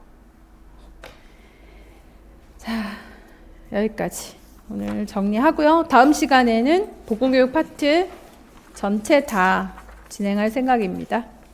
찬찬하게 기출문제 보시고요. 강조했던 내용들을 더 정리해서 머릿속에 넣어 놓으시도록. 이상 수고하셨습니다. 네.